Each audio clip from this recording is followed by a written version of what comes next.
Ode to a Nightingale. আজকের আলোচ্য বিষয় হলো ওড টু এ নাইটেঙ্গেল, জন কিটসের লেখা। ওড টু এ নাইটেঙ্গেল, জন কিটসের লেখা। এর ব্যাকগ্রাউন্ড সম্বন্ধে দুই এক কথা আগে জেনে নিই, ঠিক আছে? কবিতার নাম হচ্ছে ode to a nightingale. Ode মানে কি? ওড মানে হলো একটা লম্বা চৌড়া দীর্ঘ কবিতা। ন্যাচারাল কোনো ফোর্স, প্রাকৃতিক কোনো শক্তি বা কোনো পশু, কোনো পাখি, কোনো ঋতুকে সমর্পিত করা হয়, তাকে অ্যাড্রেস করে লেখা হয়, দ্যাট ইজ ওড। বুঝতে পারলে কিনা? এখানে ওড লেখা হয়েছে কাকে অ্যাড্রেস করে? একটা নাইটেঙ্গেল নামক একটা পাখিকে অ্যাড্রেস করে কবিতা লেখা হয়েছে। তাহলে ode to a nightingale, nightingale নামক একটা পাখি রয়েছে, সেই পাখিকে অ্যাড্রেস করে, সেই পাখিকে উদ্দেশ্য করে এই কবিতাটি লেখা হয়েছে। ওড গিয়ে একটা লম্বা চৌড়া কবিতা, একটা long narrative poem address to a bird or a natural force or a season. এক্ষেত্রে একটা পাখিকে উদ্দেশ্য করে লেখা হয়েছে। কে লিখেছেন? জন কিটস লিখেছেন। কে লিখেছেন? John Keats. ইনি কে ছিলেন? ইনি একজন রোমান্টিক কবি ছিলেন। উইলিয়াম ওয়ার্ডসওয়ার্থ থেকে শুরু করে মানে রোমান্টিক যুগে 5 জন মহাকবি পায়। William Wordsworth, John Keats, Lord Byron, PB Shelley, ST. Coleridge. 5 জন রয়েছে। William Wordsworth, ST. Coleridge, PB Shelley, John Keats, Lord Byron. তো এই যে 5 জন মহাকবির মধ্যে এনারও একটা নাম রয়েছে, জন কিটস। তাহলে কবিতার নাম বললাম, কবির নাম বললাম। কি ধরনের কবিতা? এটা হলো একটা রোমান্টিক পোয়েম এবং এটা একটা ওড। তাহলে ওডও বটে, রোমান্টিক কবিতাও বটে। এটুকু ক্লিয়ার? 3টে জিনিস। কত সালে লেখা হয়েছে? 1819 সালে। 1819 সালে। ডেট অফ পাবলিকেশন আচ্ছা মে মাসে, 1819-এর মে মাসে লেখা হয়েছে। যদি প্রকাশনের কথা বলি, কত সালে প্রকাশিত হয়েছে? জুলাই প্রকাশিত হচ্ছে 1819 সালে। কিসে প্রকাশিত হয়েছে? The annals of the fine arts. The annals of the fine আর্টসে প্রকাশিত হয়েছে। ফর্ম কি? ফর্ম হলো ওড। রাইম স্কিম কি? AB AB CDE CDE in most standards. সব স্ট্যান্ডার্সে নয়। কটা স্ট্যান্ডার রয়েছে? 8টা স্ট্যান্ডার রয়েছে। কটা করে লাইন রয়েছে একটা স্ট্যান্ডারে? 10টা করে লাইন রয়েছে। কি মিটার? মূলত আয়াম্বিক পেন্টামিটার। মূলত প্রিডোমিনেন্টলি আয়াম্বিক পেন্টামিটার। কনটেক্সট কি? কখন লিখলেন, কি লিখলেন? তোমরা জেনে অবাক হবে এই কবিতাটা আফিং নিয়ে লিখেছিলেন। আফিং নিয়ে তুমি ঠিক করে বুঝতেই পারবে না, ঠিক আছে? আফিং খেয়েছিলেন সেই দিন এবং আফিং নিয়ে গাছের নিচে বসে বন্ধুর বাড়িতে আফিং খেয়ে কবিতাটা লিখেছিলেন। এবং সেই সময় একটা নাইটেঙ্গেল পাখি গাছের উপরে ডাক ছাড়ছিল। সেই ডাক শুনে তিনি মুগ্ধ হয়ে গেলেন এবং অনুপ্রাণিত হলেন এবং কবিতাটা লিখেছেন। তাহলে written during Keats most creative period. 1819 ছিল কিটসের লাইফের একটা মোস্ট ক্রিয়েটিভ পিরিয়ড, সেই সময় লিখেছেন। কিটসের হেলথ কিন্তু ভালো ছিল না। তিনি টিউবারকিউলোসিসে ভুগছিলেন, টিবি রোগে ভুগছিলেন। বুঝতে পারলি কিনা? He had recently lost his brother. Recently তার ভাইও মারা গেছিল, ওনার ভাইও মারা গেছিলেন, ঠিক আছে? সেই একটা ইমোশনাল পেন ছিল এবং মৃত্যু ভয়ও ছিল। বুঝতে পারলি কিনা? দ্য সং অফ নাইটেঙ্গেল, হঠাৎ করে এই নাইটেঙ্গেল পাখির গান তাকে অনুপ্রেরণা জুগিয়েছিলেন এবং তিনি রিফ্লেক্ট করতে শুরু করেন জীবনের উপর, সৌন্দর্যের উপর, শিল্পকলার উপর, মর্টালিটির উপর, মোরাল এবং কি মর্টালিটি এবং ইমর্টালিটির উপর তিনি ফোকাস করতে শুরু করলেন। তাহলে এই সমস্ত কিছু ব্যাকগ্রাউন্ড বা টেকনিক্যাল অ্যাসপেক্ট হিসাবে তুমি ধরতে পারো কবিতাটা। বোঝা গেছে? মূল কথা কি কবিতার? মূল কথা হচ্ছে মানুষের জীবন ছোট, কষ্টদায়ক এবং ফুল অফ ইমপারফেকশন। কিন্তু সেই জায়গাতে নাইটেঙ্গেল পাখিদের গানটা হলো eternal beauty and perfect song. এইটা হলো কন্ট্রাস্ট। মানুষের জীবন ইমপারফেক্ট, মানুষের জীবন হতাশায় পরিপূর্ণ, মানুষের জীবন ফেলিওরে পরিপূর্ণ, কিন্তু অন্যদিকে দাঁড়িয়ে আছে নাইটেঙ্গেল, যিনি হলেন অমর শিল্পী, যিনি হলেন এই নাইটেঙ্গেল পাখিটা হলো এমন একটা পাখি যে অমরত্বের গান করে, নিজেও খুব খুশি বলেই সম্ভবত এত সুন্দর গান করা সম্ভব। একটা পারফেক্ট এন্টিটি বোঝা যাচ্ছে। এনার কয়েকটা বৈশিষ্ট্য ছিল। জন কিটস লিখছেন তো, কিটসের কয়েকটা বৈশিষ্ট্য ছিল। ইনি এসকেপিস্ট ছিলেন। এসকেপিস্ট মানে কি? এসকেপিস্ট মানে হলো বাস্তবকে এড়িয়ে অন্যদিকে চলে যাওয়া। তাকে এসকেপিস্ট বলা হয়। কি বলা হয়? এসকেপিস্ট। যে বাস্তবকে এড়িয়ে যেতে চায় তার কি বলা হয়? এসকেপিস্ট।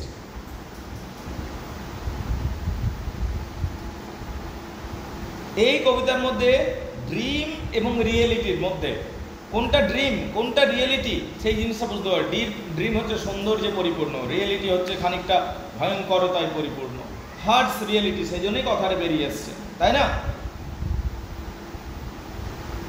এই কবিতার যদি একটা বিখ্যাত লাইনের কথা বলি তাহলে হচ্ছে দাউ was not born for death mortal immortal bird. এটা একটা বিখ্যাত কবিতার বিখ্যাত লাইন। এই যে আমি পড়ছি ওর টু এ নাইটিঙ্গেল, এই কবিতারই একটা বিখ্যাত লাইন। এটা খুবই গুরুত্বপূর্ণ এবং এক্সপ্লানেশন বা কোটেশন হিসাবে খুব ইম্পর্টেন্ট। ঠিক আছে? Fade far away dissolve and quite forgot and thou amongst the leave has never known. এই যে লাইনগুলো, এগুলো খুব বিখ্যাত লাইন। যদি লিটারেরি ডিভাইসের কথা বলি, কোন কোন লিটারি ডিভাইস বা ফিগার অফ স্পিচ ব্যবহার করা হয়েছে, এখানে ইমাজরি, সিম্বলিজম, অ্যালিউশন, পার্সনিফিকেশন, প্যারাডক্স সবই রয়েছে কবিতাটার মধ্যে। এটা একটা ডিপ পোয়েম। এই কবিতার যদি সারমর্মে আসি তাহলে বলবো কবির নিজের ব্যক্তিগত যন্ত্রণা এই কবিতার মধ্যে দিয়েও পরিস্ফুটিত হয়েছে। মানে মানুষের ইমপারফেকশনে যখন কথা বলছেন তখন তিনি ব্যক্তিগত যন্ত্রণা দ্বারা প্রভাবিত হয়েছে কথাগুলো বলছেন যে মানুষের জীবনে এরকম, মানুষের জীবন কষ্টে পরিপূর্ণ, মানুষের জীবনে সবাই মানুষকে ছেড়ে চলে যায়। তার ব্যক্তিগত যন্ত্রণা দ্বারা প্রভাবিত হয়ে তিনি মানুষের জীবনকে এঁকেছেন। আর নাইটিঙ্গেলের জীবনকে তিনি মনে করেছেন এটা আদর্শ জীবন। এই যে গানটা যেটা ভেসে আসছে সেই গানটা একটা আদর্শ গান, এই কথাগুলো উনি বলছেন। আচ্ছা, প্রশ্ন হলো তাহলে তার ব্যক্তিগত জীবনে কি যন্ত্রণা ছিল? এই যে বলছে ব্যক্তিগত জীবনেও যন্ত্রণা ছিল। কিছু যন্ত্রণা ছিল কি? হ্যাঁ, আর্লি ডেথ অফ প্যারেন্টস খুব কম বয়সে মারা গেছিলেন। তার যে ছোট ভাই ছিল টম, তার ছোট ভাইয়ের নাম ছিল টম, তিনি টিবি রোগে মারা গেলেন। ঠিক আছে? টমকে তিনি নিজের হাতে বড় করেছিলেন, সেই টম মারা গেল এবং সেটা ইমোশনালি এটা খুব বেশি কষ্টদায়ক ছিল। কার জন্য? জন কিটসের জন্য। এরপর আমরা দেখতে পাচ্ছি তিনি প্রেমে পড়েছিলেন ফ্যানি ব্রাউনের সাথে। কার সাথে? ফ্যানি ব্রাউন। কিন্তু ফ্যানি ব্রাউন তাকে বিয়ে করলো না। ঠিক আছে? তার পোর হেলথ, ফাইন্যান্সিয়াল ইনস্ট্যাবিলিটি, ইনসিকিউরিটির কারণবশত, ঠিক আছে, ফ্যানি ব্রাউন তাকে ছেড়ে চলে গেল। তার মধ্যে একটা যেন সেই যন্ত্রণাও ছিল, বুঝতে পারলি কিনা? তাহলে একদিকে ভাই মরে গেছে, একদিকে গার্লফ্রেন্ড ছেড়ে চলে গেছে। ঠিক আছে? একটা হচ্ছে ফাইন্যান্সিয়াল স্ট্রাগেলও ছিল। ঠিক আছে? মেডিকেলের পড়াশোনা করছিল, মেডিকেলের পড়াশোনা ছেড়ে দিল এবং কি হলো, তারপর টাকার অভাবে ভুগছিলেন। যে বেসিক নিড মানুষের সেইগুলো পরিপূর্ণ করার জন্যও তাকে কষ্ট সহ্য করতে হচ্ছিল। সর্বোপরি যে সাহিত্যে তিনি মনোনিবেশ করেছেন সেই সাহিত্যকেও ক্রিটিসাইজ করছিল সমালোচকরা, যারা ক্রিটিসাইজার্স ছিল, বুঝতে পারলি কিনা? তারা কিন্তু তার লেখাগুলোকেও সমালোচনা করছিল। তাকে বিভিন্নভাবে তাকে যেন ক্রুয়েলিটির সম্মুখীন হতে হচ্ছিল, মানে নিষ্ঠুরতাকে ফেস করতে হচ্ছিল এবং সেটা তার মধ্যে মনের ভেতরে এক যন্ত্রণা সৃষ্টি করছে, যেন সারা দিক থেকে তাকে ঘিরে ধরা হয়েছে, বুঝতে পারলি কিনা? এবং তার জন্য এই কবিতার মধ্যে তার পার্সোনাল সাফারিংয়ের কথাও আমরা পেয়ে থাকি, ওনার পার্সোনাল সাফারিংয়ের কথাও আমরা পেয়ে থাকি। তাহলে এবারে চলো কবিতাটা আমরা ব্যাকগ্রাউন্ডটা বুঝলাম। প্রায় 9 মিনিট হয়ে গেল। এই 9 মিনিট ধরে আমরা কবিতার ব্যাকগ্রাউন্ড বুঝলাম, কে লিখেছে, কখন লিখেছে, কি ধরনের কবিতা, কি কনটেক্সটে লেখা, বন্ধুর বাড়িতে লিখেছিল কিনা, আফিং খেয়ে গিয়ে লিখেছিল কিনা। ঠিক আছে? তো এই সমস্ত ব্যাকগ্রাউন্ডগুলো কোন বইয়ে প্রকাশিত হয়েছিল সব এগুলো জানলাম। কি রাইম স্কিম রয়েছে, ঠিক আছে, কত স্ট্যান্জা রয়েছে, স্ট্যান্জাতে কটা করে লাইন রয়েছে, এগুলো আমরা সব টেকনিক্যাল সাইড গেল। কি কি ফিগার অফ স্পিচ ব্যবহার হয়েছে ইত্যাদি ইত্যাদি হয়েছে, বুঝতে পারলি কিনা? এরপরে হচ্ছে এবার কবিতার লাইন ধরে পড়ব। It was written in 1819. The poem was based on the poet's personal experience on hearing the song of a nightingale. উনি ব্যক্তিগত স্তরে এই গানটা শুনেছিলেন, নাইটিঙ্গেল পাখির গান শুনেছিলেন when he had been staying with his friend Brown at Hampstead. বন্ধু ব্রাউনের বাড়িতে ছিলেন হ্যামস্টিয়েডে। কোথায় ছিলেন? হ্যামস্টিয়েডে বন্ধুর বাড়িতে গেছিলেন ঘুরতে, সেইখানে তিনি পাখির গান শুনে এই কবিতাটা লিখেছিলেন। One of the best poem in English literature. ইংরেজি সাহিত্যের জগতে এটাকে একটা বেস্ট পোয়েম বলা হয়। তার বন্ধুর নাম ছিল চার্লস ব্রাউন। কি নাম ছিল? Charles brown. কি নাম ছিল? Charles brown.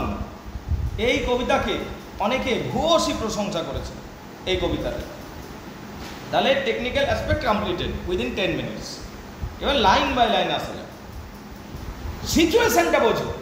কবি আফিং নিয়েছেন, নেশা করে গাছের নিচে শুয়ে দিয়েছেন, চোখ বন্ধ হয়ে আসছে, ঢুলু ঢুলু লাগছে। ঠিক সেই সময় গাছের উপর থেকে মনের আনন্দে একটা নাইটেঙ্গেল পাখি গান করে যাচ্ছে, গলা ছেড়ে গান গাচ্ছে। তাদের কোকিল হয়ে গেল নাকি? এবার নাইটেঙ্গেল পাখির ডাক জানি না, কেউ জানো কি? সৌভিকবাবু আপনি জানেন? Okay fine. এখন ব্যাপার হচ্ছে গলা ছেড়ে গান গাইছে কে? নাইটেঙ্গেলটা। নাইটেঙ্গেলের ডাক ছাড়তে পারবে কি? পারবে না। ওকে, তো গান গাইছে মোট কথা। কুহু না হয় অন্য কিছু হবে, কুহু টুহু তো কিছু হবে নাকি? ওকে ভাই, তো সেই গান শুনে, সেই গানটা শুনে কবি মুগ্ধ হয়ে গেল এবং এই লাইনগুলো বলছে। বুঝতে পারলে কিনা? Okay, let's get start. My heart aches, আমার হৃদয়ে ব্যথা হচ্ছে, আমার মনে, আমার বুকে ব্যথা হচ্ছে। মাই হার্ট অ্যাক্স, আমার বুকে ব্যথা হচ্ছে। মাই হার্ট অ্যাক্স, অ্যাক্স মানে যন্ত্রণা, অ্যাক্স মানে যন্ত্রণা বা ব্যথা। অ্যান্ড এ ড্রাউজি, ঘুম ঘুম ভাব, ড্রাউজি। নামনেস পেন, নামনেস মানে অসাড়, পেন মানে যন্ত্রণা। দেখো অক্সিমরণ, অসাড়ও আবার যন্ত্রণা। অসাড় হলে লাগবে কি করে? তাহলে দুটো বিপরীত শব্দ পাশাপাশি বসে, যে অসাড় যন্ত্রণা হচ্ছে, তারপরে মানে অক্সিমরণ রয়েছে। হ্যাঁ না? তাহলে আমার বুকে ব্যথা হচ্ছে, বুক ধড়ফড়ানি রোগ নেই, ঠিক আছে? ওই যে গানটা শুনছে আর আফিং খেয়েছে। তুমি আফিং খাবে কি? ওপিএম খাবে কি? ওপিএম যদি খাও এমনি কন্ডিশন হবে তোমার।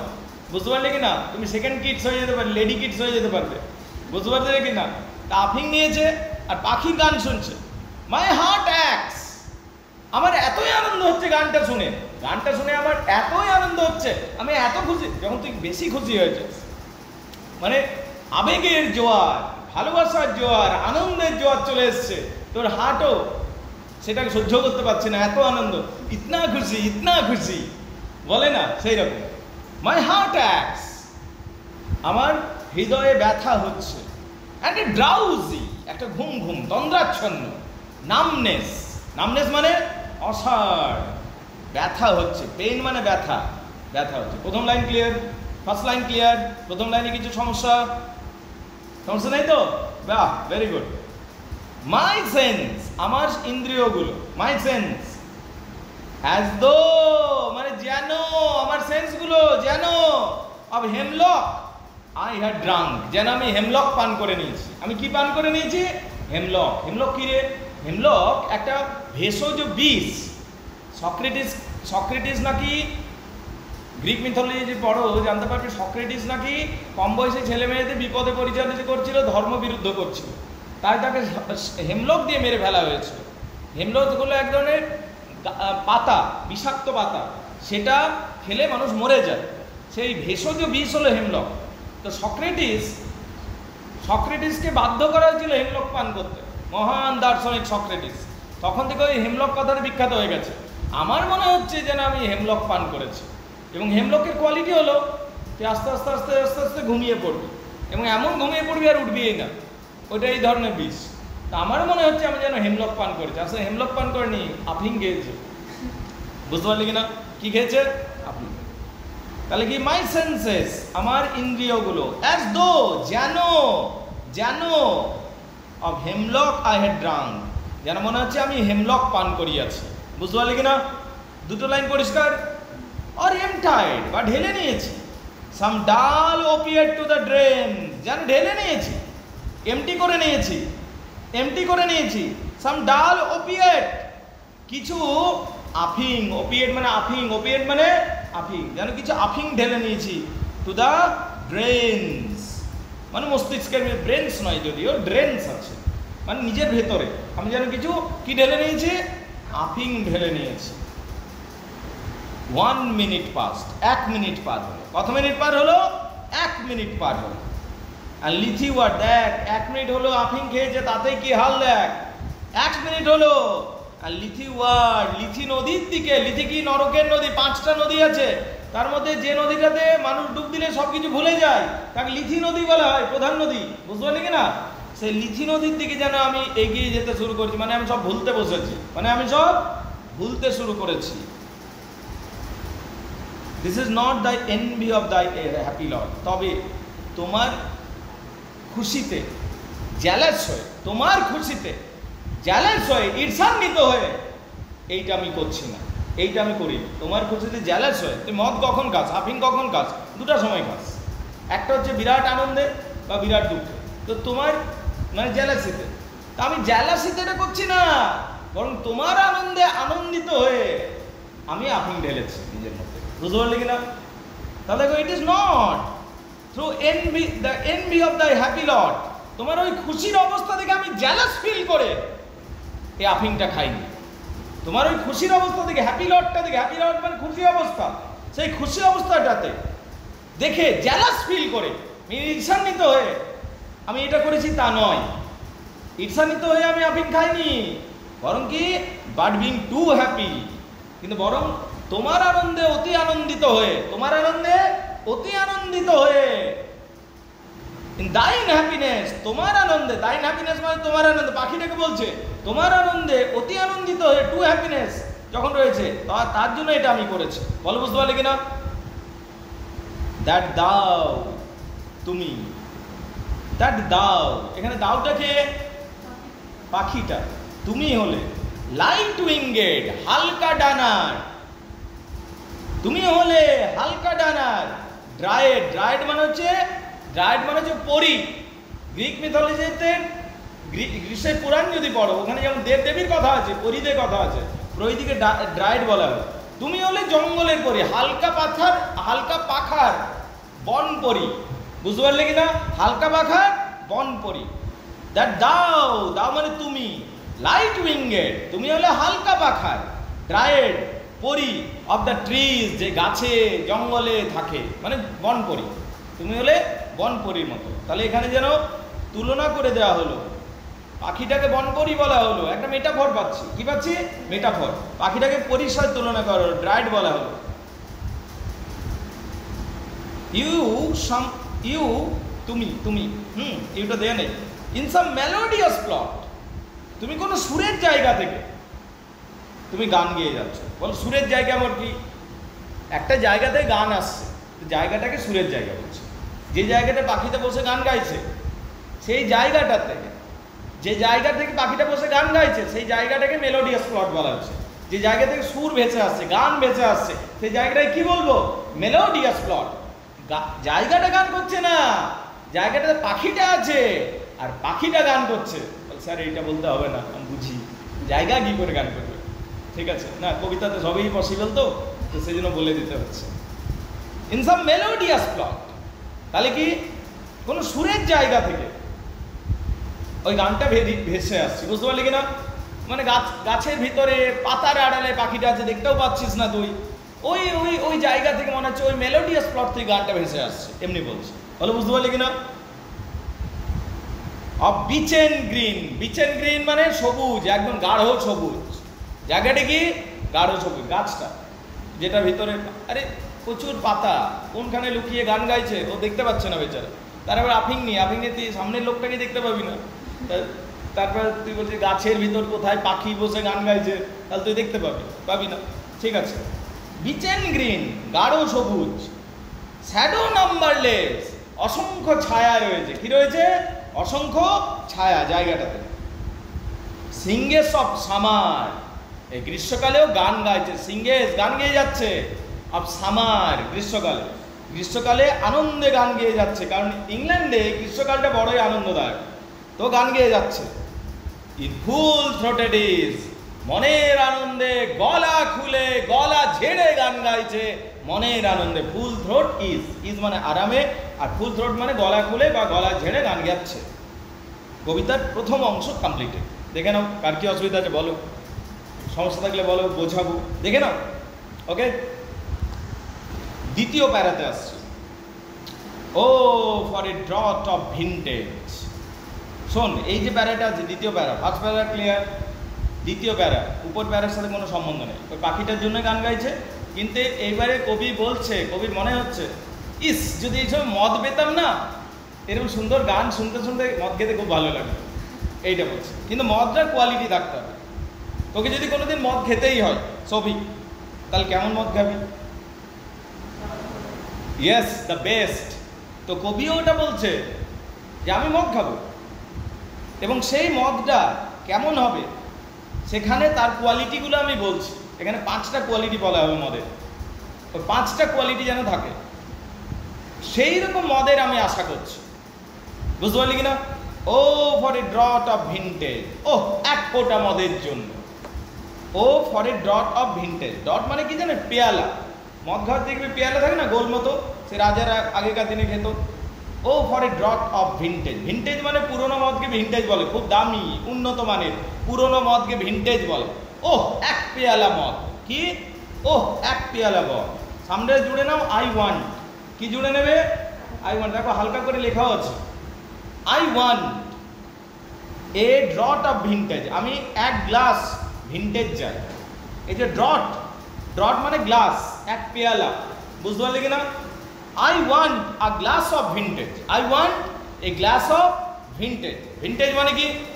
মদ, পুরানো দামি উচ্চমানের মদকে ভিন্টেজ বলে। যে কোনো ওয়াইন ভিন্টেজ হয় না, বুঝতে পারলে কিনা? যে মদটা বহুদিন মাটির নিচে রাখা আছে, খুব উঁচু মানের, মদের মধ্যে শ্রেষ্ঠ, তাকে ভিন্টেজ বলবো। তাকে কি বলবো? ভিন্টেজ। ভিন্টেজের অনেক দাম হয়, বুঝতে পারলি কিনা? তাহলে বলছে I want a drought of vintage, আমি এক পেয়ালা মদ চাই। দ্যাট হ্যাথ বিন, যেটা রাখা হয়েছে, দ্যাট হ্যাথ বিন কুল, শীতল ভাবে, a long ago, a long age, বহুদিন, এ লং এজ, বহুদিন, শীতল ভাবে যাকে রাখা হয়েছে, যাকে শীতল ভাবে রাখা হয়েছে দীর্ঘদিন ধরে, যাকে শীতল ভাবে রাখা হয়েছে দীর্ঘদিন ধরে, শীতল ভাবে রাখা হয়েছে মাটির নিচে। কোথায় রাখা হয়েছে? মাটির নিচে। মদকে সবসময়, যেগুলো উচ্চমানের মদ, সেগুলো সবসময় সূর্যের আলো থেকে দূরে মাটির নিচে, মাটি কুড়ে রেখে দেওয়া হয়, বুঝতে পারলে কিনা? তো ওটাই বলছে I want a drought of vintage, আমি চাই এক পেয়ালা মদ। দ্যাট হ্যাথ বিন, যেটা রাখা হয়েছে কুলড, শীতল ভাবে, এ লং এজ, বহুদিন ধরে, ইন দ্য ডিপ ডেলভ আর্থ, মাটির ভেতরে, ডিপ ডেলভ আর্থ। অ্যালিটারেশন, ডিপ ডেলভ কথার মধ্যে একটা অ্যালিটারেশন, ডিপ ডেলভ, যেন খোঁড়াখুড়ির শব্দ পাওয়া যাচ্ছে, বুঝতে পারলি কিনা? সে মাটির নিচে রাখা হয়েছে, ওই রকম। ক্লিয়ার না? ক্লিয়ার নয়? তাহলে আমি এক ফোঁটা মদ চাই, বা আমি এক পাত্র, এক পেয়ালা মদ চাই। ড্রট মানে পেয়ালা, বেসিক্যালি আমি এক পেয়ালা মদ চাই। দ্যাট হ্যাথ বিন কুলড, যেটাকে ঠান্ডা করা হয়েছে, লং এজ, ফরে লং এজ, বহুদিন ধরে, একটা এজ জুড়ে, একটা যুগ ধরে যাকে ঠান্ডা করে রাখা হয়েছে, ইন দ্য ডেপ ডেল আর্থ, মাটির নিচে। ডিপ ডেল, ডিপ মানে গভীর, ডেল মানে খোঁড়াখুড়ি করে, আর্থ মানে মাটির মধ্যে, বুঝতে পারলে কিনা? যেগুলো, যে মদটাকে, মদের পাত্রটাকে মাটির নিচে, মাটির গভীরে, শীতলভাবে বহুদিন ধরে খোঁড়াখুড়ি করে রাখা হয়েছে, বলো বুঝতে পারলে কিনা? তাহলে মদের কোয়ালিটি, ফার্স্ট কোয়ালিটি কেমন হবে? প্রথম হচ্ছে দীর্ঘদিন ধরে মাটির নিচে থাকা চাই, বুঝতে পারলে? এটা first condition. Tasting of Flora, ফ্লোরাকে ফুলের দেবী, রোমান মিথোলজি অনুযায়ী ফুলের দেবী হলো ফ্লোরা।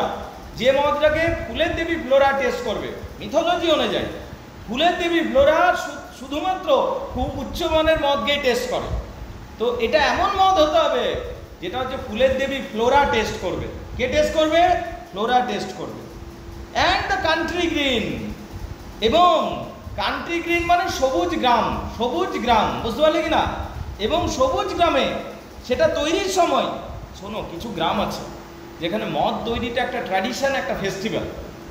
কিছু গ্রাম আছে, ইউরোপের কিছু গ্রাম আছে যেখানে মদ তৈরিটা একটা ফেস্টিভ্যাল রে, গ্রামের ভেতরে। ওটা সেই দিনটাতে সবাই সবাই ছুটি পায় গ্রামে, এবং সবাই কী করবে? কুমারী মেয়েরা আসবে যাদের বিয়ে হয়নি, ঠিক আছে? এবং তাদেরকে একটা ড্রামের উপর চাপানো হবে, খোলা ড্রাম, বড় ড্রাম হবে, ঠিক আছে? ঘরটার মতো বড় ড্রাম, বুঝতে পারলি কিনা? এবার সেটাতে প্রচুর আঙুর রাখা হবে, সেই আঙুরটাতে ওরা নাচ করবে, লাফাবে, ওদের পায়ের চাপে আঙুরগুলো থেতলে যাবে, রস ভরে যাবে, এবং ওখানে একটা পাইপ লাগানো থাকবে, সেই পাইপ দিয়ে আঙুরের রসগুলো বেরিয়ে আসবে, নিয়ে একটা জারে কালেক্টেড হবে। ওই আঙুরের রসকে তখন মাটির নিচে রাখা হবে, নিয়ে মদ বানানো হবে। ওই রকম ফেস্টিভ্যাল সেলিব্রেট করে করে যে মদটা তৈরি, ওই রকম মদ আমি খেতে চাই। বুঝতে পারলি কিনা? পার্পেল কালারের আঙুরগুলো হবে, বুঝতে পারলি কিনা? তাহলে দেখো, তাহলে কি বলছে? টেস্টিং অফ ফ্লোরা, এই মদটা ফুলের দেবী ফ্লোরা টেস্ট করবে। অ্যান্ড দ্য কান্ট্রি গ্রিন, একটা সবুজ গ্রাম ড্যান্স করবে মদ বানানোর সময়, গ্রামে নাচ হবে, সবুজ গ্রামে নাচ হবে, বুঝতে পারলে? অ্যান্ড প্রভিন্সিয়াল সং, প্রভিন্সিয়াল হচ্ছে ফ্রান্সের একটা জায়গা, বুঝতে পারলি কিনা? ওই ফ্রান্সের অঞ্চলে এইটা হয়, বুঝতে পারলি কিনা? সেই ফ্রান্সের জায়গাতে গান গাওয়া হয়, যখন মদটা হয় সেই গানটা গাওয়া হবে।